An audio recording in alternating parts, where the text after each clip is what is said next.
Alrighty, folks, and welcome back to Trainwreck tonight, 3:45. It is June 24th, and I mean, we are one historic Game 7 away from what will be the dog days of summer for just about a month here. Myself, Slick, live here at Springville Country Club. We got Micah in the Chi-Town. Gents, pretty big weekend, obviously, that we're coming off of. A lot of storylines for us. Could talk wrestling, could talk, a whole bunch of stuff, but obviously all focused, despite a weekend recap, on Stanley Cup Finals Game 7 tonight. Micah, if I've been tracking your picks right in lunchtime locks, you have been a Panthers guy, so I don't mean to put your feet to the fire here, but you're going Panthers again in Game 7. You're feeling confident for tonight. I'm feeling confident. I felt confident in this team all year long, even going back in the back of the last season in the Cup. Felt like this team is just deep. They've got answers all over the place. Now, the last 3 games, not the most encouraging, obviously. Seen some issues. Bobrovsky slipping up a little bit, maybe getting fatigued later on in this late playoff run and everything else. But there's one thing about the Oilers is that I'm not if there's anything, I'm not surprised that they were able to come back from 3-0 because the Oilers in the McDavid, Draisaitl era have been one of the streakiest teams in all of hockey, even this year. Didn't they start out this year 1-10? Yeah, they were completely out of it. Horrible. And then go on a huge run to get back to where they are. So not surprised that they go down and then with their backs against the wall are able to turn it back up. But Game 7 at home, the Panthers are a deeper team. You think that in a Game 7 it's going to be more of a mucked up kind of game, more of a grind, more of a gritty type of deal. And I just think that favors Florida even after what we've seen the last 3 games. And the pressure, the pressure's been off of desperation level, at least. Not that the pressure's been off of the Oilers, but they're playing with house money these last 3 games, right? They're the more desperate team, everything else. And the Panthers are feeling the pressure to finish it, especially not getting it done in Game 4 and Game 5 there. We knew it was. I picked them in Game 6, thought maybe it would get done, but Game 6, it felt like it was going to be the Oilers, right? Just the momentum going. But I feel like all bets are off when it gets to a Game 7, and I'm just going to ride with the home team and the team I think that's a better hockey team. Yeah, that's a fair assessment. You made some great points. Like you said, throw all bets out the window. Game 7, the books are reading even money, and it's going to be that way every time in Game 7. I think this would be awesome for Connor McDavid to add to his legacy. Not only first Stanley Cup, but you drag your team back to Alberta, as he said, from down 3-0 and then go and tie it up. Got a chance Game 7 in Florida. Like you said, Game 7, Florida's the deeper team. Their best player has been Bobrovsky all playoffs except for this series. But I just don't know if that all adds up to Florida getting it done tonight. We almost just caught a drive off the 13th hole here. Just got drilled in the head for the second time today. But yeah, I mean, sometimes there are things that just all add up, and it says bet this one team, and there are moments where I just throw all that out the window, and that's tonight. I think the Oilers are hoisting the cup tonight. I mean, either way, I think you're at the point where it's going to be historic because either the Oilers are going to do it or just the fact that the Panthers lost 3 straight games. I mean, I don't think a team loses. If you show me all the teams throughout history, NBA, NHL, MLB, that have lost 3 straight games in a 7-game series and won the series, I mean, that's got to be historic in itself. So I just, it always goes, I do not know where these teams exactly match up right now. I know the ice has been tilted in the Oilers' favor, and that's where I'm leaning. It's just confidence on the Oilers' side right now in everything they do. It looked like even that early kind of rush they withstood in Game 6. I think Florida started okay in Game 6, but Edmonton just kind of, withstood that rush and then obviously turned it on its head. So it'll be very interesting. And yeah, I do think this is the kind of thing, if you want to get, speaking historic hyperbole, this could be the kind of thing that, in a weird way, solidifies McDavid so big that it almost erases the Patrick Kane, Crosby era of success. I'm sorry, just because obviously McDavid has the stats, McDavid has all the peripherals and everything. But you had a Game 7 of 3-0 series comeback in a Stanley Cup final. I mean, that is just literally legendary status. Yeah, it's his LeBron 2016 moment. That's the only thing we talk about with LeBron is that finals, and that's exactly what this is. In the digital age of covering sports, McDavid, if he does that, will be the face of the NHL for a long time to come. I don't know about erasing the Crosby Kane stuff. That's what I'm saying. Well, I did say it was historic hyperbole. It was a ridiculous statement, but like this is the kind of thing like if you were looking at like an Alexander the Great, like this is a McDavid the Great, like erasing a Genghis Khan in like the in the nearby and again you know what I mean. So you're starting to pick up what I'm putting out. We got people riding in the back of carts here at Springville. This is madness. This is literally. I wish everyone could see this. Yeah, but either way, it should be an amazing game tonight. We're split on it. There's nothing you can do. It's game 7. It should be. Now here's a question for you. I will ask both of you this: does first goal win tonight? It feels like it. Because I feel like this is a 2-1 game. I think 2-1 for sure. With all your, I know this is a family show. Shout out Outlet Liquor, George Urban Boulevard in Depew, but buttholes are going to be tight tonight. Yes. Nobody's there. They're going to be clenched. Yeah.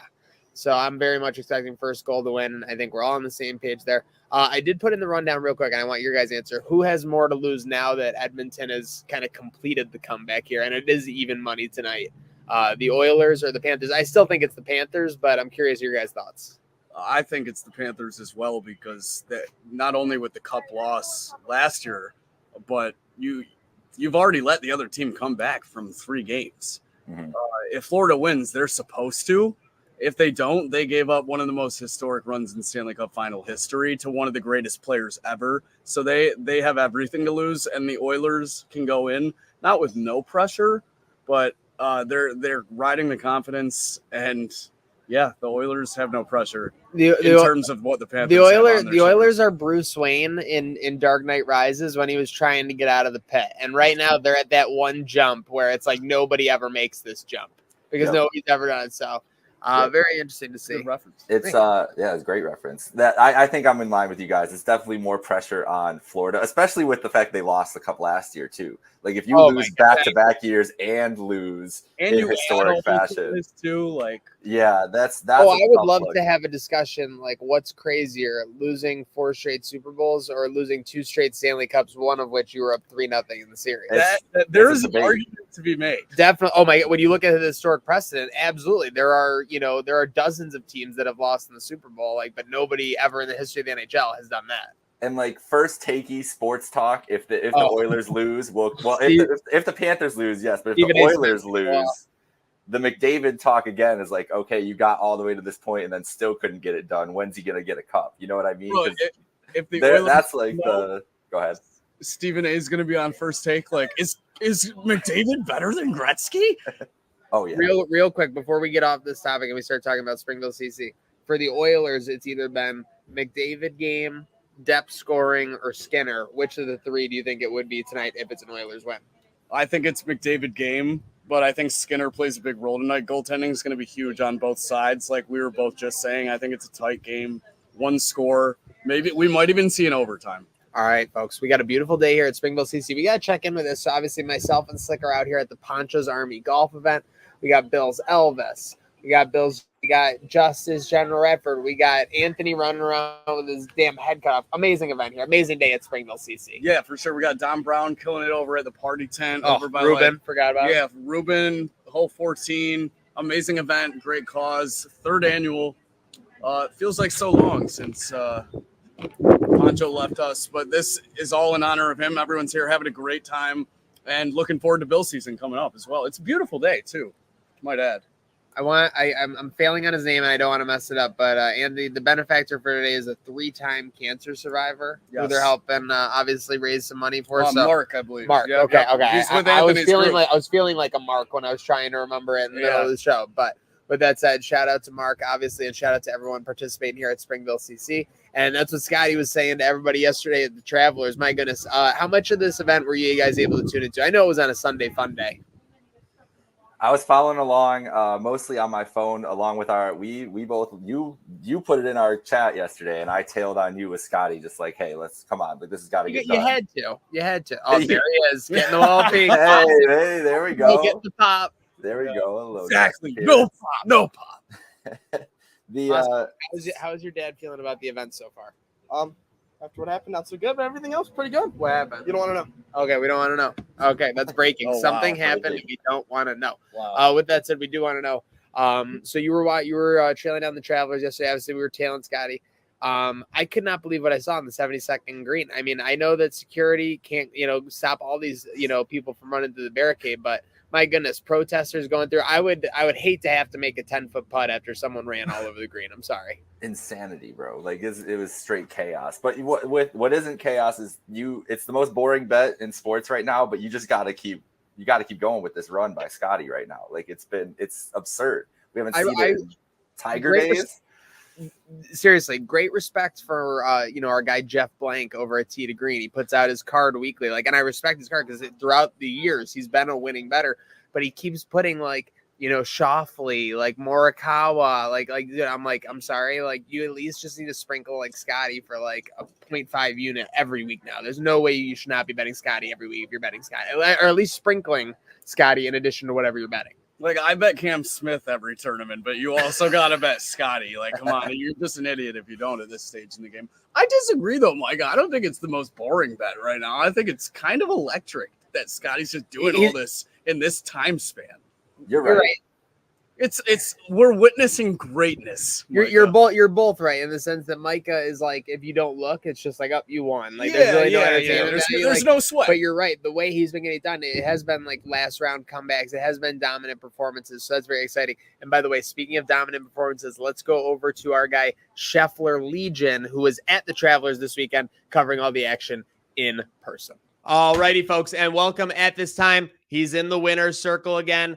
The Travelers gets it done in a playoff, but this guy in the person for all the action, all the excitement, and 73 full holes. It is SchefflerLegion. Welcome to the winner's circle again, sir. Thank you very much. I appreciate it. Of course. So let's get right into it. Obviously, this is an event that you have worked the last couple years. I saw that you were there last year, obviously. What was maybe different about working it this year? Was there any exciting, anything you want to share with us? I mean, this year, honestly, I was also a volunteer, which was the first time I did that.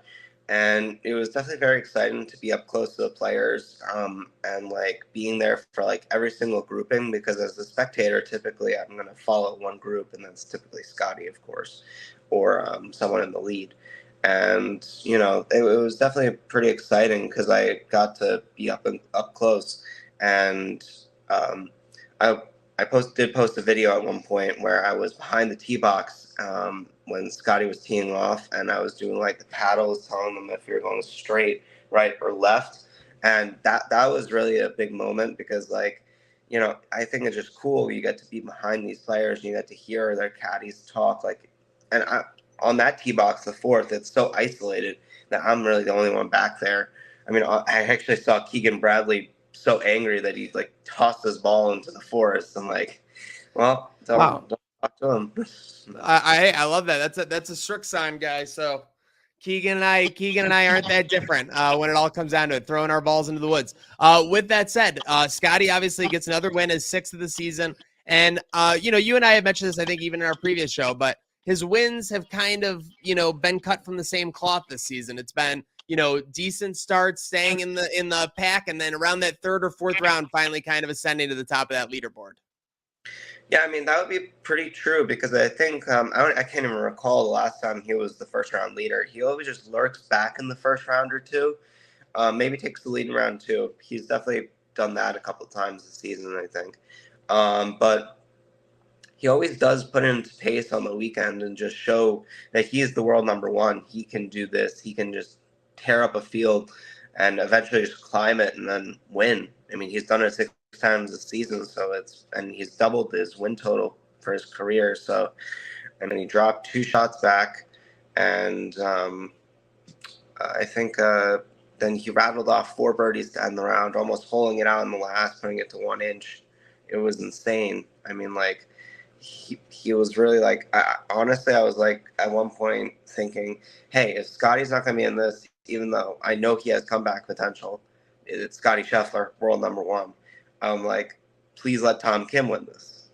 But in the end, I was going to say to you, because I know you're a Scotty guy, but obviously even just to cover Scotty at the amount that you do, you have to be super passionate about golf. And anyone who's passionate about golf, and the PGA especially, knows that Tom Kim and Akshay Bhatia, I mean, these are 2 budding names. Like I think they showed some of their start stats compared with Scotty. Scotty obviously has a much longer resume, but when you compile all their starts, their accolades almost match up to Scotty when they put over, obviously not the majors, not the premier events and everything like that, but the wins as far as the quality of play. So yeah, it was hard. I was even there a little bit because, Batia, I've especially been rooting for the past year to see him kind of break through there. But at the end of the day, obviously it's all about Scotty. I want to talk to you about it. Something interesting though. They've been talking about it on tour, especially the last 2 to 3 months, but it's kind of the Scotty effect with him playing so well. You're seeing, players kind of need to take more chances, especially in those fourth rounds, like we're talking about. So that kind of happened with Batia. I mean, he was playing well all week, playing high quality golf. And then it just felt like right at the end, that, again, we've said it before, that last 9 holes just kind of ran out of gas versus Scotty there. And obviously it ended up being Scotty and Tom Kim down the stretch. Yeah, I mean, I was watching the end of Saturday, actually, and I was like, oh, look, Batia's right there. And everyone was asking me, like, if Batia and Scotty were tied, and it was threesomes, obviously, and that they announced towards the end there who was going to be in the final group. But eventually it weeded out just Batia, Tom Kim, and Scotty. And I think, like, it's not even like, I think I actually was watching it back on the TV here in the hotel room earlier. But basically, I think one of the announcers said it perfectly, where, like, it's not Scotty's personality like Tiger was. It's just how well he plays no matter what. And he's just, like, menacing in that way. Like, he'll almost kill you with kindness in his personality, but he's gonna play good golf. He's gonna play conservative golf when he needs to, but then he's also just gonna pull out these darts like he did on 18 on not only the playoff but also the 54th hole to really get back into it and get into that final pairing and put some pressure on Kim and Batia, which eventually led him to the win. You're right. Tiger, I mean, he wasn't an enemy, but he was he was the guy that people really wanted to beat because he was so good for so long. It was almost adversarial with Tiger. Whereas punching Scott, like Scotty, like it's like punching Jello almost. Like, how are you going to go against this guy? He's friendly. It's good relationships with everyone. I think everyone's happy to see him doing well. But yeah, I think we are nearing the point on the PGA Tour where people are probably kind of over this winning at this point. I mean, Jesus, caddy is like the third highest paid guy on tour right now? I don't know about third. I think maybe like 20th, something right now. Okay, all right. I exaggerate a little bit on Trainwreck Sports here. That's why we bring you into obviously Real Me In. But speaking of exaggerations, it was none. Obviously, they go to the 72nd hole, and we got to talk all this because you were there, right? You were green side to the right there from the camera I saw. Yeah, I mean, I was on the 18th Champions Lounge patio, like right on the edge there, and I was watching. I mean, all that stuff happened with the protesters and all that. It was pretty insane. Right before Scotty was about to putt, I think, from the fringe right there for about 40 feet, and it was just like, I don't even know what happened. It was just a blur, and then my instincts kicked in to start recording all of it. So, like we said, the protests, obviously, everyone has issues they want to protest. Where you lean on that is totally, up to you. But law enforcement does their job, cleans the green. Did you realize, like, how easily they were going to be able to kind of manage that green situation? Because I was looking at it, I'm like, if people were running all over it, someone's getting tackled into the ground on the green, I thought we might have to change the hole completely. Honestly, the gallery was really, like, unclear about that, too, because I heard someone to my right saying, like, oh, we're going to go to 17 instead, because I remember I looked on the PGA Tour's media site and they tell you the playoff holes. It was 18, 18, 17, 18, 18. So everyone thought we were going to move to 17, but one of the officials actually came out and put down his walkie-talkie, and that's where they were going to plant a new hole. So, like, I saw that on TV. That was pretty cool. Pretty authoritative. I mean, yeah, they pretty much, like, he went out there, walked the third, like, I think it was like 20 steps in the into the green, and then 5 steps from the side, and then planted a new hole like nothing ever happened. And they, like, I posted a clip about it, but, like, there were just, like, these 2 guys with leaf blowers that came out and just sprayed blew everything away while they were raking the bunkers from that one guy who ran in it. I don't know what's more surprising, how easily they were able to clean it, or how nonchalant they were putting in a new hole, like for an 18th playoff hole, like seemingly right then. I mean, that didn't take very long at all, right? Like 5 to 10 minutes. Yeah, I mean, 10 minutes at most. I was saying, like, I was recounting it to some news stations, but like, it was pretty much just like, it took only like a minute to apprehend them, and then it probably took a couple minutes to decide what to do from to place a new hole. Honestly, I think they had that hole to begin with as a extra emergency hole, but I think it was also that hole location. I heard someone say was the one where Jordan Spieth actually famously holed out for his win at the Travelers. So I think they just may have had that whole location in mind just in case. I'm not sure, but like it was so quick. I was thinking like this is just really streamlined. I'm shocked they did it that fast. Yeah, they made it happen. So kudos to them and kudos to that crew. And kudos to you and Sky. So first off, if we're talking numbers here, 10K followers. I don't care whether you're, monitoring Taylor Swift. I don't care whether you're posting Elon Musk updates. 10K followers is not easy. So shout out to you and shout out to the grind, sir. But we got to show some respect also to the numbers that Scotty's putting up. Let me see if I could pull this up here with the window. Can we do that? Where is it? Now this is gonna not show it correctly, right? Of course not. Here. Where is my damn file? Okay, pull this up. I'll just edit this out or whatever. I knew I had it pulled up. See? Okay, there we go. Okay, so we got most wins in a single season tour at PGA Tour last 40 years. So Tiger Woods, obviously, with that historic 2000 season with 9 wins. Scotty is just getting up to that precipice. So right now, we're looking at Scotty potentially, winning some of the most events on the PGA Tour in the last 40 years. But something that Tiger never did was 6 before July. Obviously, Tiger, scripted out his season a little bit differently. A lot of people note that, he was only starting at Bay Hill typically for his season. But this is amazing just to see what Scotty's been able to do so far early this season. And I'll put your feet to the fire here. How many do you think he ends up with in 2024? With 6 right now. So the thing about that is, I mean, we already know he's only going to be competing in the 3 playoff events, the Open Championship, obviously, and the Olympics. I think that's it, right? And maybe the President's Cup, but that doesn't really count as a win event, individual event. So we only have like 5 events left. Historically, he hasn't competed well in Memphis, and I think that's actually where he missed his last cut. And the Open Championship, he hasn't been too great at. Although I'd love him to win. He's on a heater. He could definitely win. I mean, Scotty Scheffler, he's never out of the question. Never out of it. Victor. I would say 8, because the Tour Championship, I know it's been elusive for him the past 2 years. He's always started at that prestigious 10 under. And just lost by a stroke or 2 after a bad final round. But I think he pulls through this year. It's just like, this is the year he's put everything together. And the other event, I'd have to say he goes to Paris and wins, honestly. Okay. All right. Going to make us proud over in Paris, obviously. But yeah, we'll be all eyes on Scotty. And obviously a huge thank you to Scheffler-Legion for joining us here on Trainwreck tonight. Always good to catch up and see all things on the links and all things Scotty Scheffler. All right. I appreciate it. Thank you for bringing me on, as always. Of course. Make sure you're following Scheffler-Legion. This season never stops. Liquor is your place to buy a case. Stock up and save when you shop the lowest prices available every day at Outlet Liquor. You never have to wait for a sale. The more you buy, the more you save. Only at Outlet Liquor. What's your outlet?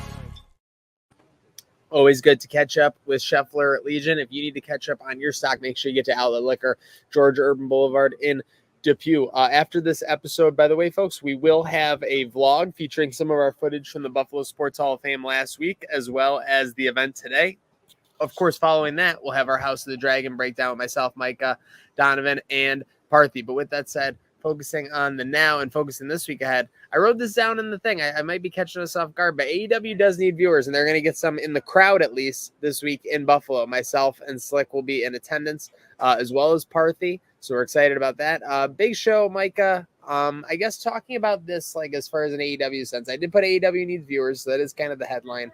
We have a big show this week. It seems to me like AEW is doing the right thing storyline. I know not everyone loves the Bucks or whatnot, but it feels like storyline, continuity, booking is good, but the viewers just aren't there on the thing. So it's tough. It's tough for me to say whether that's a big problem or not. It's a problem, but it's not one that you can fix. They can't do a quick fix Overnight, for this. yes. There's no star that they can just go sign who's going to pop like 500,000 more people and get them back to that million threshold, which is an arbitrary First of all, I just want to say arbitrary numbers all over the place with what we're talking about here with what the viewership is. Their demo's still fine. Getting 800,000, 700,000, what they were getting most weeks is still pretty good for where they're at. 500,000 is concerning last week. But there's no quick fix here. And I think exactly what you said is right. They're doing the right things with the storyline.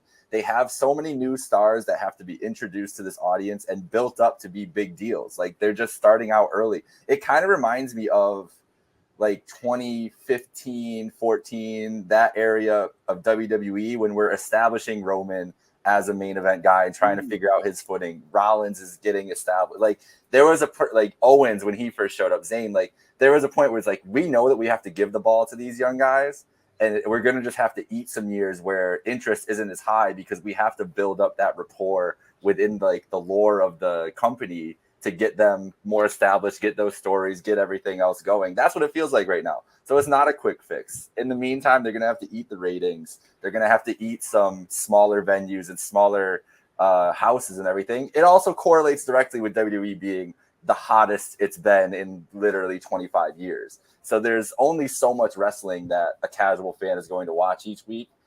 And it's ebbs and flows. I think AEW just got to ride out the wave and hope for the best and hope they're doing the right thing.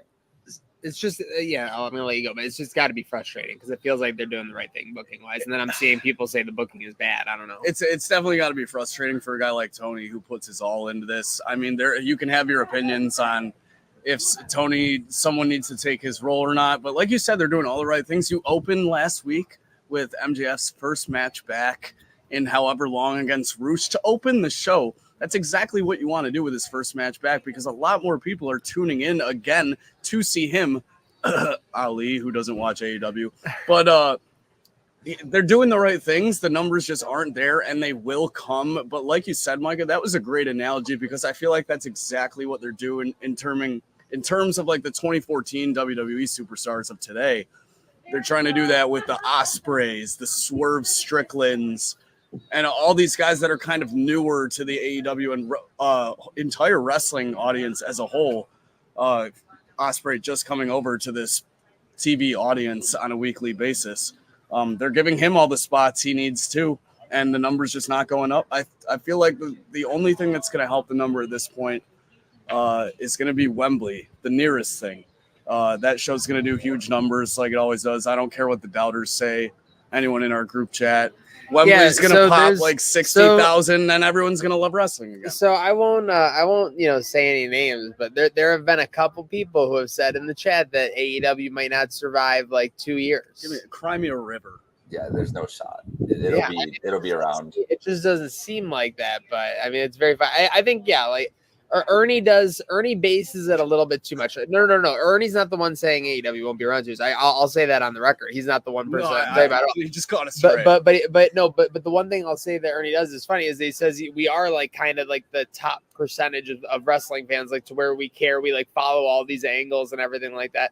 I think it's a little bit too easy, but there's obviously a gigantic nugget of truth to it for sure. So it'll be very interesting to see. But speaking of interesting to see, this week in Buffalo, we got AEW. We'll likely get some kind of huge, maybe a Daniel Garcia main event. Yeah. There's a lot of speculation.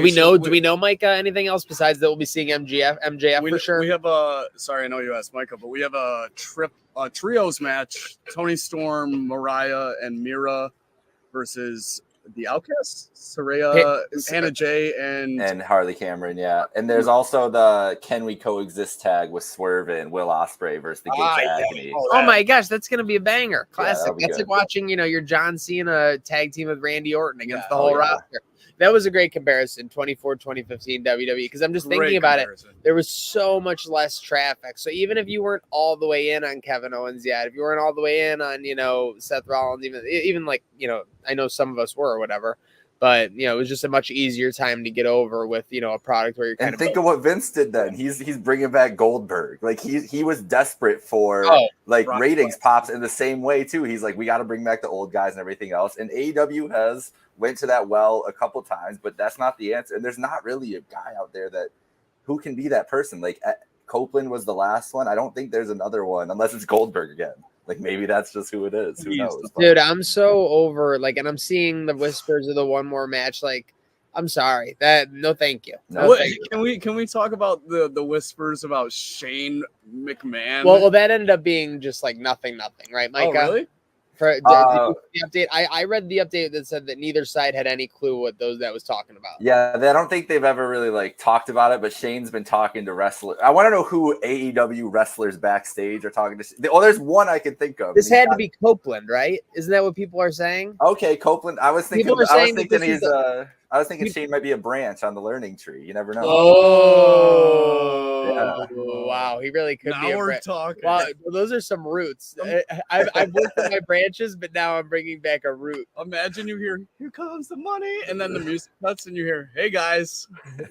Yeah, that would be so funny. But no, that's a great point. But I read in the updated article I read was that basically this probably could have easily been like Shane McMahon just at like a New York bar being like, how crazy would it be if I came out on AEW Dynamite? Like that's all that happened basically here was they were saying it was but again, it would be sick. I hate to say it. Like, we're in an era where if we could actually get McMahon versus McMahon in billion-dollar companies, like, and F what anyone says, if you're making 100 million or worth 200, 300 million, you're a billion-dollar company. That would be sick.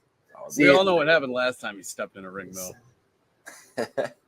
The best in the world. Speaking of the best in the world, Reese Clark 3. I couldn't believe when I saw that these two were facing off again this past weekend. It feels like we've just been binging these matchups since we saw them play in April in the NCAA tournament.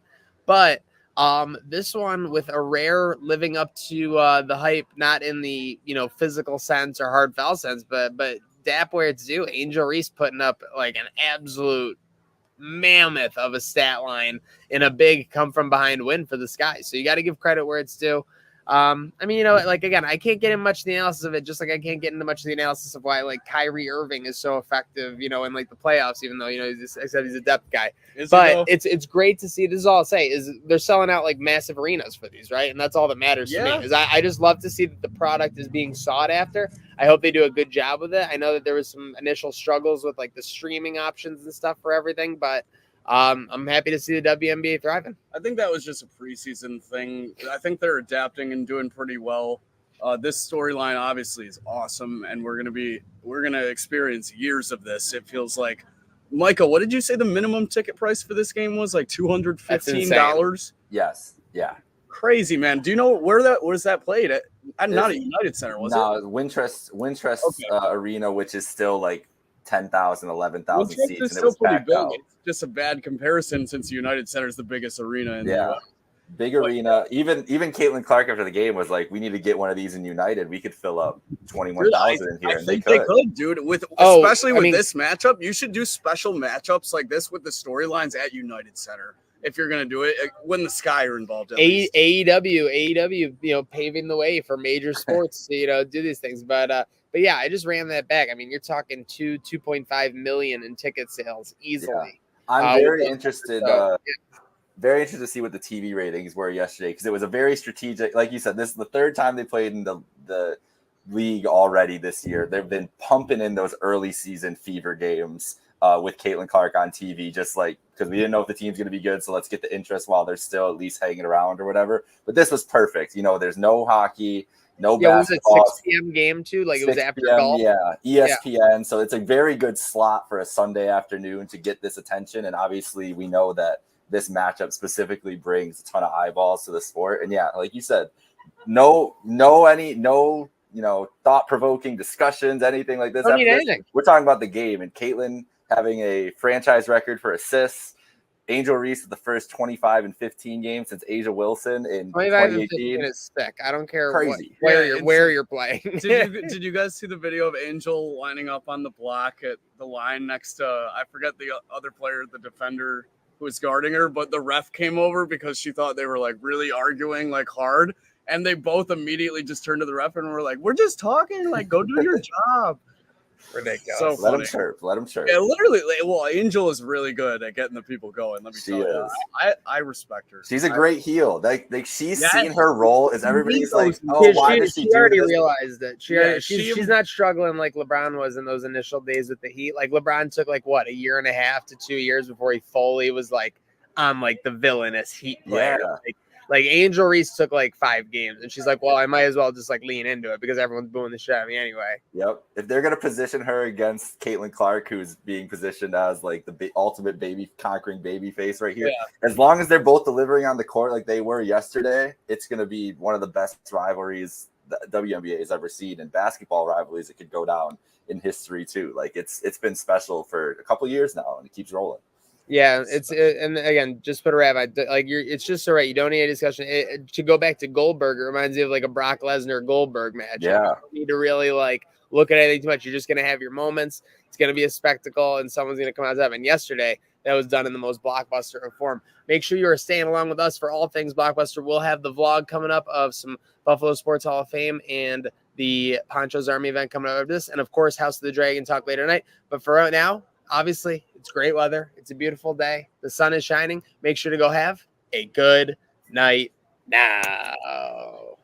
Folks, you don't need me to tell you it is another beautiful day here at Springville Country Club for the 3rd annual Pancho's Army Golf Invitational Tournament. We got all the stars are out. We got legends out. We got Mookie Hawkins. We got Ruben Brown. We got Joe Miller, not for everyone, but we got some great people here. We got some great golfers ready to win some great prizes, have a great time. We got some great raffle items in there as well, and we got TSC Buffalo. We got Jimmy Ruth showing out with some great memorabilia. So let's face it, if you're a Bills fan, this is the place to start your week, and this is the place to have an awesome Monday. Let's have a great day now.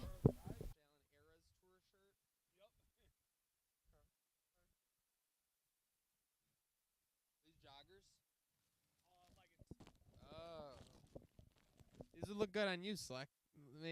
These show your good form for sure. Slick's been putting in a lot of time for leg day. What is your favorite shirt here, Justice? Well, I like the jerseys personally. This one specifically, very nice. He's a very good player and a very good person. So this would be the one I would actually go for. So the most expensive, most popular one. Thanks, Justice. Let's have a day. Springville CC. All right, ladies, gentlemen. First off, welcome to Springville Country Club and the 2024 Pancho's Army Golf Outing. Here, our Lord and Savior Jesus Christ, all our veterans, all our first responders, and anybody here that helps me out, I can immensely say thank you so much. Just remember, your mother isn't here, so please clean up after yourselves. And no cheating. I mean, everybody's going to have some fun here, so let's have some fun. Let's go. A lot of pressure on that squad. Matching outfits, looking good. Go for it. They picked out a line to show the club, and it looks like they're going to try and keep a pretty consistent line there. Oh, we got the big hitter going up next. He's the one that had the the green, which they're now analyzing. He's looking for that. He's found it. Zuba's hat, Hawaiian shirt for the birdie. Looks good. Nice roll. It's a bit slow. It's not going to get there. They got 2 more shots if they want. Doesn't look like they're going to. They're just going for it here. Classic little soccer golf ball. Looks like a foosball. Don't really know how I feel about that. But it doesn't matter if he gets this in. Nice hit. It's got some speed. It's got to slow down. Oh, just again. Last member. Do or die. Excellent saucer pass.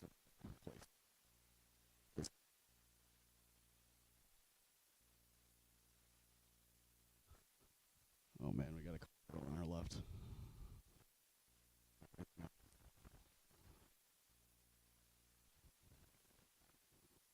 It's away, despite the sound, and it's going to be to the left. Give him the ounce. That's okay. Smoking good. Well, I'm not giving him the ounce. That's with him.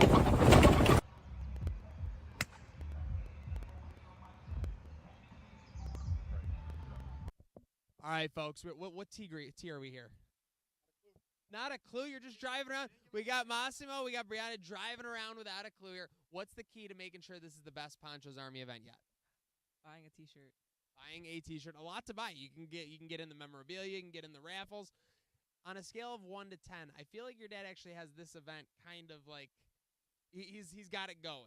I've seen him in the past years. He's been sweating. He's been torn in 38 different directions. It seems like he's got it under control for the 3rd annual.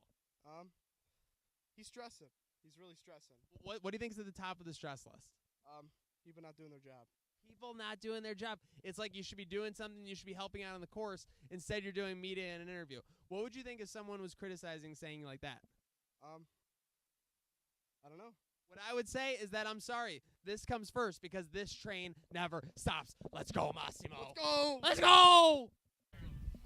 Folks, Slick L, I'm here at Springville Country Club. It's a beautiful day for the 3rd annual Pancho's Army Golf Tournament. And look who I found at the party tent. Surprise, surprise. My man, Don Brown. How you doing, brother? I'm good. I'm where the party's at. It's a lot of party stuff over here for you guys. And it's sponsored by Labatt Blue.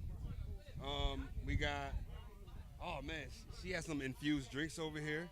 Yeah, so if you guys want some infused drinks, you got to come over by hole 16 and 13. Listen to some Bills tunes.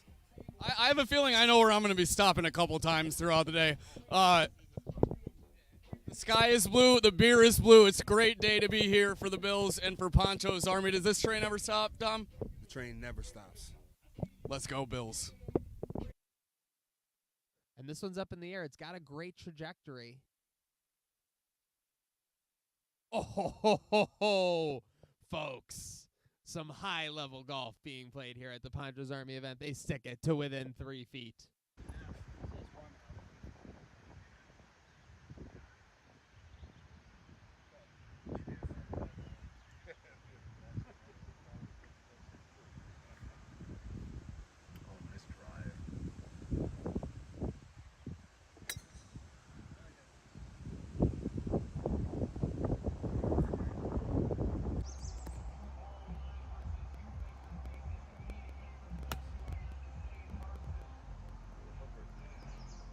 Oh, just past the flag. This one goes a little bit uphill, and there's a little bit of a left break, it seems like. And Analyzing the Green, brought to you by Herbal IQ. They're kind of right on the tip back of the green here. Got a good look at that last one. Underway. It's a good roll. That might hit. Oh, just left of the bucket.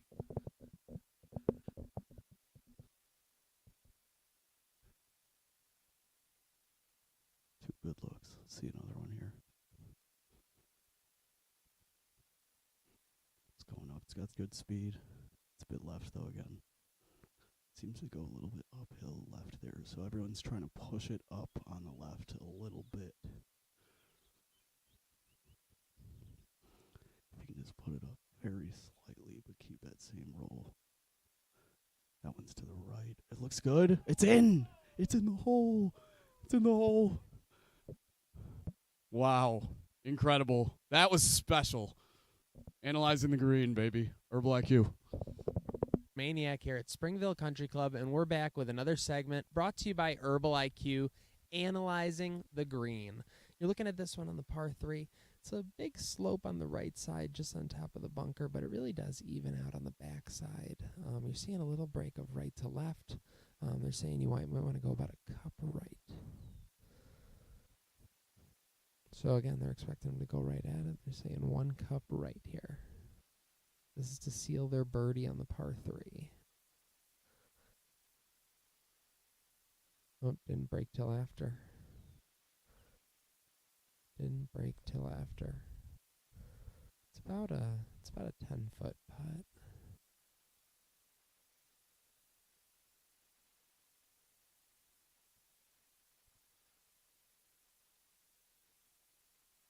Oh, and he pulled that one left. So we had 1 right and 1 left. We got 2 still to go. Oh, they might be getting a little closer each time they drop it here.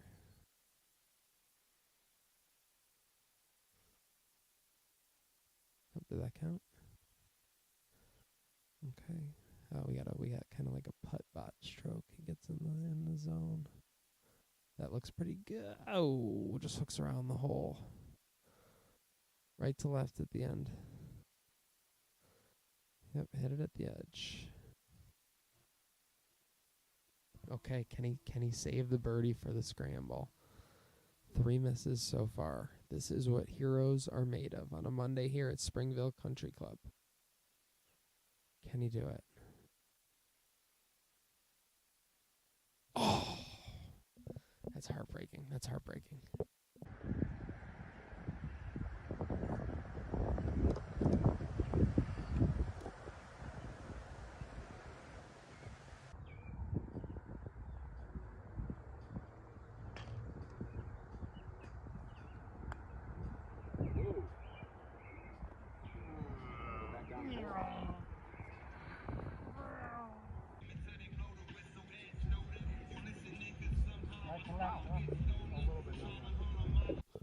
Folks, I'm up here with the cool people at the Springville Country Club at the party deck of the 3rd annual Pancho's Army Golf Tournament, and I'm here with Bill's Jason. It's good to see you in the off-season, sir. Good to see you. How you doing? I'm doing great. You guys look like you're indulging in a couple of things that are going to have you having a good time here on the party deck, kind of off to the side of one of the greens. Not interested in the golf anymore? Never was. I'm here for the beer. Yeah, I'm here for the drinks, too. Just following people around, having a good time for a great cause in honor of Pancho Villa. What's the thing you're most looking forward to for Bill's season next year? God, I don't know. I can't even really. Oh, man, that's a tough question. Keon Coleman? I would honestly, yeah. I would say Keon Coleman because I was kind of against the pick. I'm not going to lie. There was a lot of controversy around that pick, especially trading down to the Kansas City Chiefs. Because what's-his-face was still available from Texas. 6'4" guy that could run. Oh, Deion Mitchell? Yeah. I wanted to take him too, so I got Xavier Worthy's on there too. But I had character issues too, and guess what? Y'all still like me. So. Yeah, we love you at Bill's Mafia. Well, I thank you all. Bill's Jason, I'd say he's on the Mount Rushmore right there with Elvis and Pinto Ron. Does this train ever stop? No, it's a continuous force that just keeps going and going. It gets bigger. It's bigger and bigger every time. Get this guy another drink. Let's go, Bills. Oh! Hey, Trainwreck, I see y'all. Hey, listen. We turn up at night, dance with me, you still in the spotlight. It feels so right, dance with me, she look in my eyes. I gotta go next flight, dance with me, might stay one more night. Need one more drink to dance with me, oh. I got drinks, got the back. Hey. All right, folks. This is hard work following around people golfing and leading a blue light.